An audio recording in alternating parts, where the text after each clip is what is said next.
Dr. Kemp for 5 minutes to summarize his opening statement. Thank you very much, Mr. Chairman, ranking members, and all the members of the House. I appreciate the opportunity to appear before you and discuss the threats posed to our nation.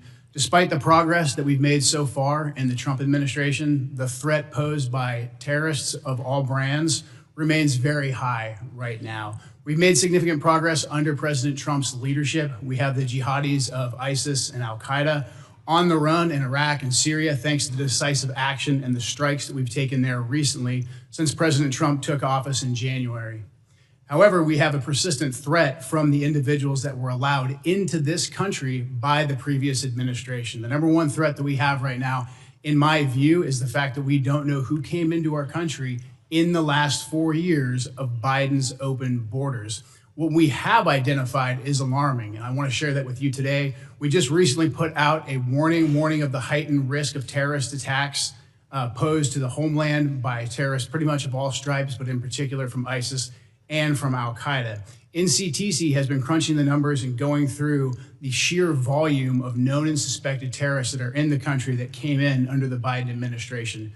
So far, NCTC has identified around 18,000 known and suspected terrorists that the Biden administration let come into our country. These are individuals who under normal circumstances would never be allowed to enter our country because of their ties to jihadi groups like ISIS and al-Qaeda. Yet the Biden administration not only let them into the country, and in many cases facilitated their entry into the country, just like the entry of the Afghan terrorists who committed the terrorist attack here just before Thanksgiving, killing one of our National Guard members and wounding another. That Afghan was brought into the country as a group of over 100,000 Afghans who were brought here during the disastrous withdrawal from Afghanistan. These individuals, despite what has been reported, were not vetted properly to come into the United States. The individual terrorist who committed the attack in DC, he was vetted to serve as a soldier in Afghanistan. The Biden administration essentially used his tactical level vetting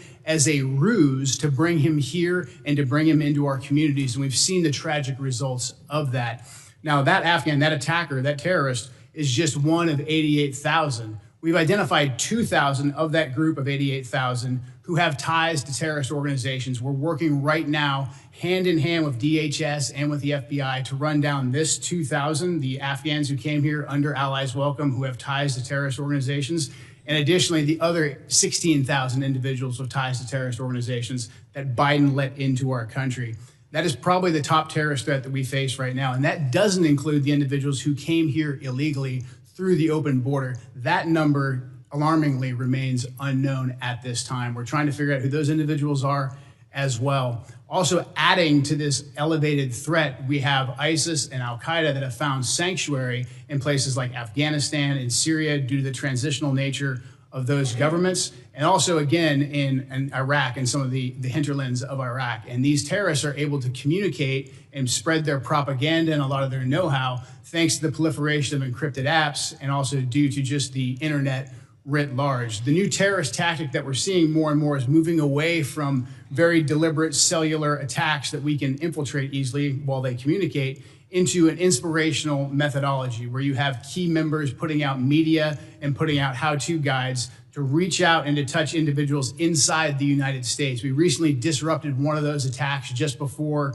Halloween, thanks to the work of the FBI with support from really the entire U.S. intelligence community and the Joint Terrorism Task Force model in Michigan. That plot touched multiple states and had ties to ISIS inside Iraq and Syria.